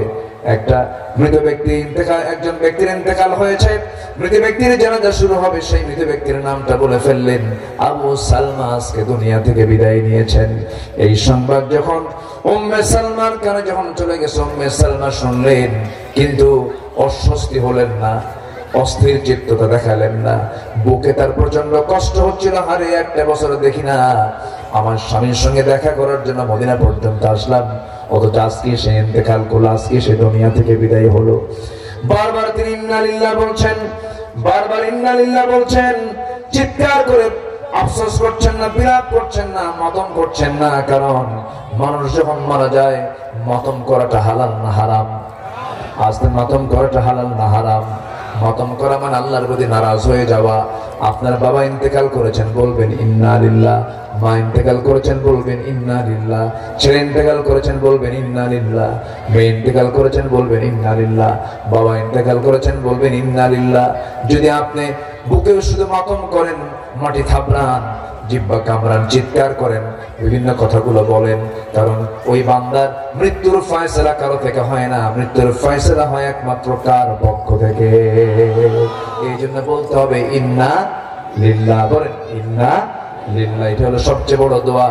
এর বাইরে কখনো বলা যাবে না আহারে ক্ষণজন্মা, আহারে কেমনে বললো, আহারে ওই জায়গায় না গেলেও হতো, আহারে কেমন করে দুনিয়া থেকে বিদায় হলো, এমন করে বলা মানে আল্লাহর নারাজ হয়ে যাওয়া, আল্লাহ পাক নারাজ হয়ে যান। এই সমস্ত কথাগুলো উম্মে সালমা কিচ্ছু বললেন না, শুধু বলছেন ইন্না লিল্লাহ, ইন্না লিল্লাহ, ইন্না লিল্লাহ। আমার স্বামী চলে গেছে, আফসোস করছেন না, শুধু ইন্না লিল্লাহ বলছেন, দোয়া করছেন তার জন্য, আল্লাহ তুমি আমার স্বামীটাকে উত্তম জান্নাত দিয়ে দাও। এইদিকে আমার নবীর কানে সংবাদ চলে গেল, হুজুর আবু সালমাকে আমরা হারিয়েছি। উম্মে সালমা তো মদিনায় চলে এসেছে। তার স্বামী দুনিয়া থেকে বিদায় নিয়েছেন। রাসূল বলছেন উম্মে সালমার সামনে আমাকে নিয়ে চলো। তিনি গেলেন, এতিম একটা ছোট্ট সন্তান তার কোলে। রাসূল কেঁদে কেঁদে বলছেন উম্মে সালমা টেনশন করো কেন, আমার অনেক সাহাবী আছে, বিয়ের বন্দোবস্ত হয়ে যাবে, আর তোমার সন্তানটার ব্যাপারে কোনো টেনশন নাই, তোমার সন্তানের দেখাশোনার দায়িত্ব আমি রাসূল নিজের কাঁধে উঠায় নিলাম। আমার নবীজি কোন শিশুকে দেখলে পরেই অস্থির হয়ে যেতেন। ঈদের দিন আমার নবীজি এক বাচ্চাকে কাঁদতে কাঁদতে বেকারার অবস্থায় দেখতে পেলেন, সন্তানটাকে চট করে কোলের মধ্যে উঠায় নিলেন। গায়ে কাপড় চোপড় তেমন নাই, সোজা ঘরের মধ্যে ঢুকে গিয়ে বলছেন আয়েশা রে দেখো কত বড় মেহমান নিয়ে এসেছি, কত বড় আমাদের সম্পদ নিয়ে এসেছি। এই যে আয়েশা দেখো সেই যে সন্তান, সন্তানের কান্না থামে না। রাসূল বলছেন সন্তান রে কেন কেন, তোমার কোনো টেনশন নাই, তোমার বাপ নাই মা নাই, আজকে থেকে এই যে আয়েশা এটা তোমার মা, আর তোমার সামনে রাসূল যে দাঁড়ায় আছেন এই ব্যক্তিটা তোমার আব্বা। জোরে কান সুবহানাল্লাহ। সঙ্গে সঙ্গে উম্মে সালমার সন্তানটাকে কোলের মধ্যে নিয়ে বলছেন এই সন্তানকে আমি দেখবো। উম্মে সালমা টেনশন করো না, বিয়ের বন্দোবস্ত হয়ে যাবে। উম্মে সালমা বলছেন ইয়া রাসূলুল্লাহ, এই জাগতিক জীবনে আমার বিশ্বাস আমার স্বামীর চাইতে উত্তম কোন পুরুষ এই দুনিয়াতে দ্বিতীয়টা নাই, আসলেই নাই। উম্মে সালমার সঙ্গে আবু সালমা বড় আল্লাহওয়ালা ছিলেন, উপযুক্ত কোন পুরুষ দুনিয়াতে সেই সময় ছিল না, কিন্তু আমার নবীজি চুপ থেকে গেলেন। তার বিয়ের ব্যবস্থা করতে চাইলেন, কিন্তু মহিলা বলছেন না আমার স্বামীর কোনো প্রয়োজন নেই, কারণ আমার স্বামীর জায়গা অন্য কোনো পুরুষ, পৃথিবীতে উপযুক্ত কোনো পুরুষ আমার দৃষ্টিতে নাই। আমার নবীজি চুপ থেকে গেলেন, কিচ্ছু বললেন না, কিন্তু মহিলার মুখ থেকে শুধু বের হয়েছে ইন্না লিল্লাহ। আল্লাহ পাক তার ধৈর্যের প্রতি খুশি হয়ে ইন্না লিল্লাহ বলার কারণে তার ধৈর্যের প্রতি আল্লাহ রাব্বুল আলামিন খুশি হয়ে রাসূলকে জানান দিয়ে দেন, হে রাসূল কোনো চিন্তা করবেন না, উম্মে সালমার জন্য পৃথিবীতে একজন পুরুষ উপযুক্ত, সেটা হচ্ছেন আপনি বিশ্বনবী মুহাম্মদ সাল্লাল্লাহু আলাইহি সাল্লাম। জোরে বলে সুবহানাল্লাহ। আল্লাহু আকবার বলেন। সন্তুষ্ট থাকবো কার উপরে? আসতে বলবেন না, কার উপরে? আল্লাহর উপরে সন্তুষ্ট চিত্ততা নিয়ে থাকতে হবে, কখনো মন খারাপ করা যাবে না। যা করেন কার ফয়সালা? আসতে বলবেন না, কার ফয়সালা? ওয়াদা ভঙ্গ করব না। এক নাম্বার কার সঙ্গে ওয়াদা? আসতে বলবেন কার সঙ্গে ওয়াদা? আল্লাহ আমাকে বলেছেন 5 ওয়াক্ত সালাত আদায় করো, আমাকে কয় ওয়াক্ত সালাত আদায় করতে হবে? 5 ওয়াক্ত। সবাই কি পড়তে রাজি আছেন? 5 ওয়াক্ত নামাজ পড়বেন কারা কারে? হাত তুলে দেখেন দেখি। জোরে বলি আল্লাহ, আলো জোরে বলি আল্লাহ। আমাদেরকে 5 ওয়াক্ত সালাত আদায় করার তৌফিক তুমি আল্লাহ দিয়ে দাও। জোরে বলি আমিন, আরো জোরে আমিন, আরো জোরে আমিন। নাম্বার 2 হলো অঙ্গীকার ভঙ্গ না করা। যে কোনো ওয়াদা কোনো ভঙ্গ একজন ইমানদার করতে পারে না। ইদা ওয়াদা আখলাফা, ওয়াদা যখন করে ওয়াদা ভঙ্গ করে, এটা কি ইমানদারের স্বভাব না মুনাফিকের স্বভাব? কার স্বভাব বলেন? মুনাফিকের স্বভাব। একটা মানুষের ইমান চেক হয় হলো লেনদেনে। লেনদেন যার ভালো তার ইমানটা ভালো, লেনদেন যার ভালো না তার ইমানটা কখনো ভালো হতে পারে না। আজকের সমাজে লেনদেনের হালত কি খারাপ না ভালো? যে ঋণ দেয় সে কি বিপদে? যে ঋণ নেয় সে বিপদে। হ্যাঁ বলেন বলেন বলেন। যে দেয় সে বিপদে। যদি আপনি সম্পর্ক নষ্ট করতে চান কাউকে টাকা দিয়ে রাখবেন, সম্পর্ক শেষ। আমি কি ভুল বললাম? ঈমান হচ্ছে লেনদেনে। ভাবতেছেন শুধু ঈমান নামাজে? কোরআনে কারীমের ব্যাপারে একটা প্রশ্ন করি আপনাকে, বলুন তো কোরআনে কারীমের কোন আয়াতটা সবচাইতে বড়?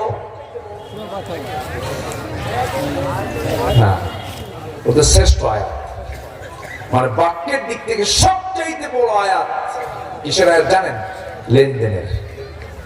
কোন কিসের আয়াত বলেন? লেনদেনের।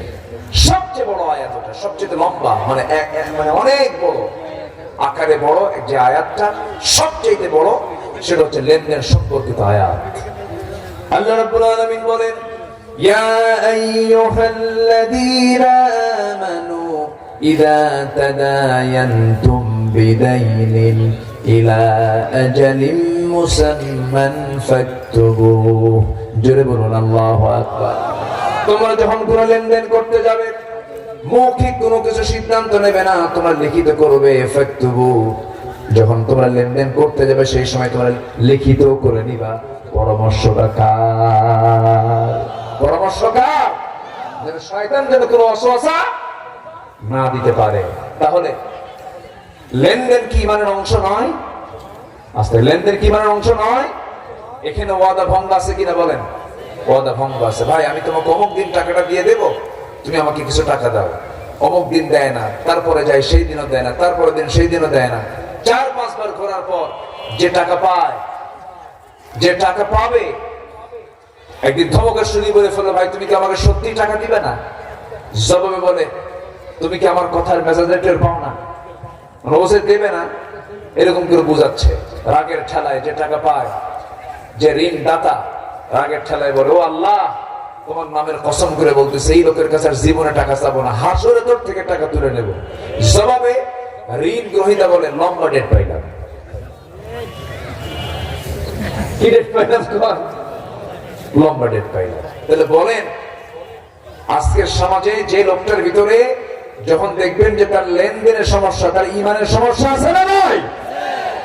ইমানদারের লেনদেনে কখনো সমস্যা হবে না, কারণ ইমানদার জানে 1 পয়সা ঋণ করে যদি কেউ মারা যায়, কিয়ামতের দিন তাকে আল্লাহ পাক আটকায় ফেলবেন, তার শাহাদাত পর্যন্ত বানচাল হয়ে যাবে। শাহাদাত, রক্ত দিয়ে জীবন দিয়ে শহীদ হয়েছিল, তার শাহাদাত পর্যন্ত ক্যান্সেল হবে শুধু ঋণ রেখে গেলে, লেনদেন ভুল করে গেলে।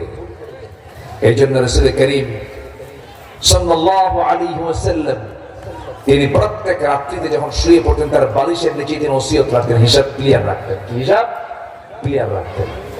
এবং বলেছেন, তখন যখন তোমার সকাল পাবে, সন্ধ্যার অপেক্ষা করবে না। সন্ধ্যা যখন পাবে, ওয়াইদা আমসাইতা ফালা তানতাযিরিস সাবাহ ইদা আসবাহতা ফালা তানতাযিরিল মাসা।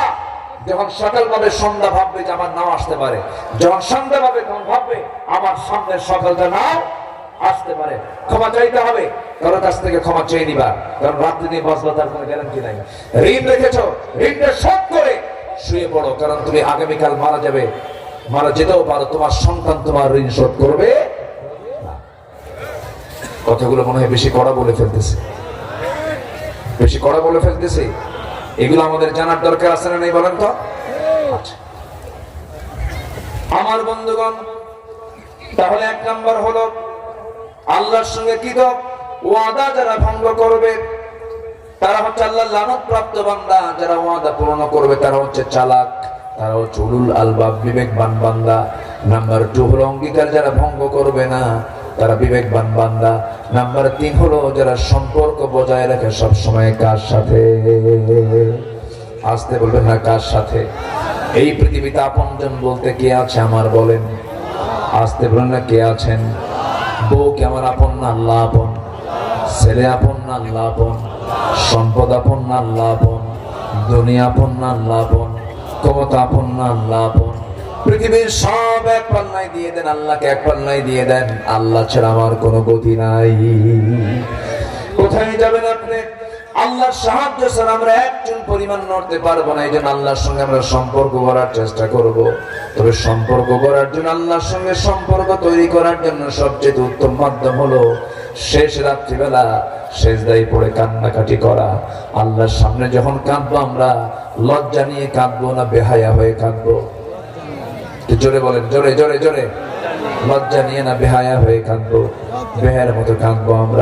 আমরা যত বেহায়া হবো আল্লাহর সামনে, আল্লাহকে বলবো, আল্লাহ জানি না এই ভুল করেছে, তুমি আল্লাহ আমাকে মাফ করে দাও। আল্লাহ দিন এই ভুলটা করেছে, আল্লাহ তুমি আমাকে মাফ করে দাও। পাপের কথা যে ব্যক্তিকে বলে বেড়ায়, সে ভালো মানুষ হতে পারে না। পাপের যত কথাগুলো আছে, সব পাপগুলোকে আমি সব বলে দেবো কার কাছে? আল্লাহর কাছে বলবো, আল্লাহ অমুক দিন অমুক ভুলটা করেছি, অমুক দিন অমুক পাপটা করেছি, অমুক পাপ কাজে জড়িয়ে পড়েছি, আল্লাহ তুমি আমাকে মাফ করো। তুমি যেমন দুনিয়াতে আড়াল করে রেখেছি না, হাসরে আমার জন্য আড়াল করে রেখে দিও। আমার হিসাবটা তুমি বড় আল্লাহ জটিল করে দিও না। আল্লাহুম্মা হাসিবনি হিসাবান ইয়াসিরা ইয়া মুকাল্লিবাল কুলুব সাব্বিত কলবি আলা দীনিক।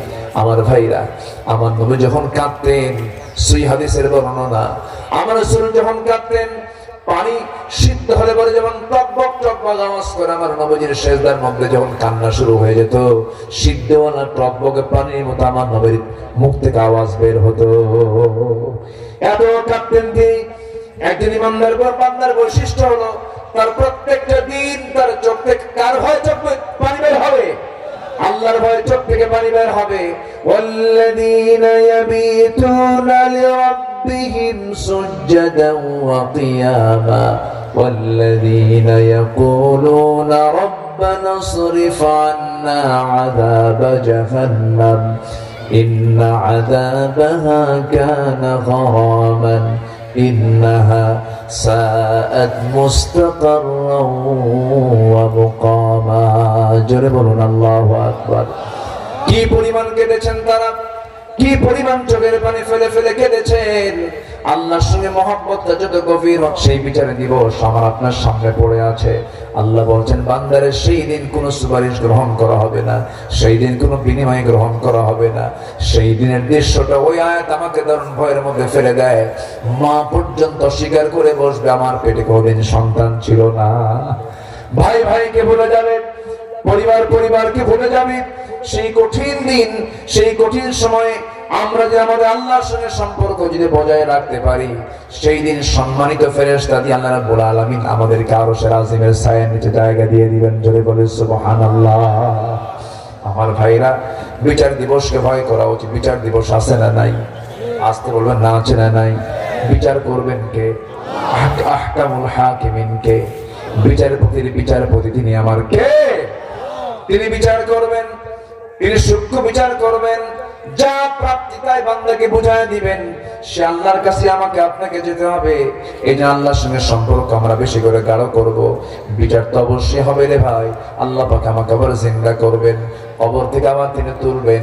এই কাফের মুশরিকরা, নাস্তিকের বাচ্চারা হাসি আর বলে হুজুররা কি গাল গপ্প কয়। না না, গাল গপ্প নয় আমার বন্ধুগণ। আল্লাহ তাআলা আমাকে মৃত্যু করে আবার কে জিন্দা করতে পারেন না বলেন? আসতে পারেন কিনা বলেন? অবশ্যই পারেন। প্রথম সৃষ্টি কিন্তু কঠিন, দ্বিতীয় সৃষ্টিটা কিন্তু দারুণ সহজ ব্যাপার। প্রথম সৃষ্টি যে আল্লাহ করলেন, সেই আল্লাহ আমাকে অবশ্যই দ্বিতীয়বার সৃষ্টি করতে পারবেন, এটাই স্বাভাবিক। এই এলাকায় আলুর চাষ হয় কিনা জানি না। আলু হয়? আলুর চাষ একটু কম হয়। উত্তরাঞ্চলে আলুর চাষটা বেশি হয়। আলুর চাষি যারা আছেন, আলুর চাষ নিয়ে যাদের নলেজ আছে, বড় আলু যদি জমিতে লাগাতে যায়, বড় আলু কিন্তু একটা লাগায় না, সে আলুটাকে কেটে কেটে কয়েক টুকরা করে ছোট ছোট করে মাটির নিচে আলুটা রেখে আসে, টুকরা টুকরা করে রেখে আসে। ছোট আলু হলে পরে ছোট্ট আলুগুলো ওই মাটির নিচে দিয়ে দিল। 1 মাস 2 মাস 3 মাস পর সেখান থেকে গাছ হলো, সেখান থেকে আরো কিছু আলুর জন্ম হলো। যে আলুটা জমিতে লাগাইছে 2 মাস পরে যে আলু লাগানো আলু, সে আলু কি থাকে না মাটি হয়ে যায়? মাটি হয়ে যায়। ওই আলুটা মাটির সঙ্গে পচে যায়। কিন্তু ওই আলু থেকে আরো 7টা 8টা 10টা 12টা পর্যন্ত বহু আলু আল্লাহ যদি পয়দা করতে পারেন, আমার আপনার চোখের সামনে এত বড় প্রমাণ, সে আল্লাহ কি আমার আপনার মৃত্যুর পরে ওই মাটিতে আমার লাশ রেখে ওটাকে মাটির সঙ্গে মিশায় দিয়ে আবার কি তিনি আলুর মতো জীবন দিতে পারেন না? তিনি কে? এই বিশ্বাস যার যত গাঢ়, তার বিবেক তত মজবুত থাকবে। সে বিবেকবান। উলুল আলবাব, ইন্নামা ইয়াতাযাক্কারু ইল্লা উলুল আলবাব। আল্লাহ কবুল করুন। জোরে বলে আল্লাহু আকবার। ইন্নামা ইয়াতাযাক্কারু উলুল আলবাব। নাম্বার 6 হলো সন্তুষ্ট চিত্তে সবর ধরা আল্লাহর প্রতি। সবর 3 প্রকার: সবরু আলা তাআ, সবরু আনিল মাসিয়া, সবরু আলাল ইকদার। ধৈর্য শুধু এরকম না যে বললে হলো আমি খুব ধৈর্যশীল। ধৈর্যের ফলাফল হলো বিপদে পড়ে তার অবস্থা কি, তখন বোঝা যাবে তার ধৈর্যটা কি। ঠিক কিনা? খেলে বললে ভাই আমার খুব প্রচন্ড ধৈর্য আছে, এটা বললে হবে না। বিপদ আসার পরে ওই অবস্থায় তার ভূমিকা কি? ধৈর্য। আল্লাহ পাক প্রত্যেককে ধৈর্যশীল হওয়ার তৌফিক দান করুন। ইমানদার অধৈর্যশীল হয় না ধৈর্যশীল হয়? যখন আপনি ধৈর্য হারিয়ে যখন রেগে যাবেন, তখন আপনার ঈমান থাকবে না, ঝুঁকিপূর্ণ হবে, ঝুঁকিপূর্ণ হয়ে যাবে। ঈমান যখন তখন প্রলোভন করবে, যে কোনো সময় ঈমান হেরে যাবে, ঈমান শয়তান মেরে নিয়ে চলে যাবে। ঈমানদার কখনো অস্থির চিত্ততা নিয়ে ধৈর্যহীন হতে পারে না। নাম্বার 7 হলো আল্লাহ পাক নাম্বার 7 নিয়ে এসেছেন হলো নামাজ। ওয়াল্লাযীনা সাবারু বিতিগাআ ওয়াজহি রাব্বিহিম ওয়া আকামুস সালাতা। যারা নামাজ কায়েম করবে, যারা কি কায়েম করবে বলেন তো? নামাজ কায়েম করবে। আমরা কি সবাই নামাজ পড়বো না ইনশাআল্লাহ? এবং যারা দান করবে, ওয়ানফিকু মিম্মা রাযাকনাহুম সিররাও ওয়া আলানিয়াতান, এবং যারা গোপন এবং প্রকাশ্যে দান করবে কার পথে? আল্লাহর পথে। দান রাসূল এমন পরিমাণ করতেন, প্রবাহিত মানে বাতাসের মতো। বাতাস যেমন চলতেই থাকে, থামাথামি নাই, ঠিক তেমন আমার রাসূল যখন দান করা শুরু করতেন থামতেন না, শুধু দিতেন আর দিতেন, শেষ পর্যন্ত তার কাছে কিছুই থাকতো না। আল্লাহু আকবার বলেন। যারা গোপন প্রকাশ্যে যারা দান করবে, সব কিছু না কিছু অংশ? বলেন আমাকে আপনাকে, আল্লাহ যে দান করতে বলেছেন সব না কিছু? বলেন বলেন বলেন বলেন, সব না কিছু? সব না, কিছু অংশ। অমিম্মা রাযাকনাহুম ইউনফিকুন, আমি তোমাকে যে রিজিক দিয়েছি তা থেকে কিছু অংশ তুমি দাও। কার কথা? আল্লাহর কথা। যারা দান করে তারা বিবেকবান, তাদের সেন্স ভালো, তারা একমাত্র আল্লাহ তাআলার উপদেশগুলো শুনতে পারে। আচ্ছা, নাম্বার 9 হচ্ছে ভালো কাজের দ্বারা মন্দ কাজকে প্রতিহত করা। ভালো কাজের দ্বারা ওয়াইদারাউনা বিল হাসানাতি সাইয়্যাতা উলাইকা লাহুম উকুবাদ দার, যারা ভালো কাজকে মন্দ কাজকে ভালো কাজের দ্বারা প্রতিহত করে, মানে ভালো কাজ নিয়ে আসে, মন্দ কাজকে কি করে? সরায় দেয়। আল্লাহ পাক বলছেন এই সমস্ত বান্দাগুলো আমার বিবেকবান বান্দা। এই সমাজে ধরুন মদ আছে, মদ উল্টায় দিতে হবে। এই সমাজে সুদের কারবার, সুদ উল্টায়া যাকাত ভিত্তিক অর্থনীতি চালু করতে হবে। এই চিন্তা যাদের মধ্যে থাকবে, আল্লাহ পাক বলছেন এই সমস্ত বান্দার মধ্যে আমি আল্লাহ বলছি এরা হচ্ছে উলুল আলবাব, বিবেকবান। এদেরকে আমি আল্লাহ কখনো জাহান্নাম দেব না। শুধু জাহান্নামটা দেবই না তা নয়, জান্নাতটা দেব, কিন্তু সেই জান্নাতটা তাদের জন্য সামান্য প্রাপ্তি হবে। তারা শুধু একা যাবে না, সেই জান্নাতে তারা তাদের আব্বা আম্মা আত্মীয় স্বজন সহ জান্নাতে অনেক লোককে সে একসঙ্গে জান্নাতে নিয়ে চলে যাবে। কিন্তু এই সমস্ত আত্মীয় স্বজন বাপ মা জীবনটা হতে হবে শিরিক ওয়ালা না শিরিক মুক্ত। শিরিক মুক্ত জীবন যদি করতে পারে, ওই সমস্ত বিবেকবান বান্দাকে আল্লাহ তাআলা এমন ক্ষমতা দান করবেন, সে শুধু নিজেই যাবে না, তার আত্মীয় স্বজনকে নিয়ে জান্নাতে চলে যাবে। জোরে বলে সুবহানাল্লাহ। কেমনে বলছে দেখেন, এই যে জান্নাতু আদনি ইয়াদখুলুনহা ওয়া মান সালাহা মিন আবাইহিম ওয়া আজওয়াজিহিম ওয়া যুররিয়াতিহিম ওয়াল মালাইকাতু ইয়াদখুলুনা আলাইহিম মিন কুল্লি বাব। আল্লাহু আকবার। শুধু একা যাবে না, এই 9টা গুণ যার মধ্যে থাকবে, তার বাপ, তার আত্মীয় স্বজন, তার পরিবার পরিজন সবাই গিয়ে যাবে, যদি তাদের মধ্যে শিরিক না থাকে। আল্লাহু আকবার। কত বড় অফার আল্লাহ পাক দিচ্ছেন। আসুন আমরা এই আয়াতগুলোর উপর আমাদের জীবনকে সুন্দর করে ঢেলে সাজাই। আল্লাহ পাক সেই তৌফিক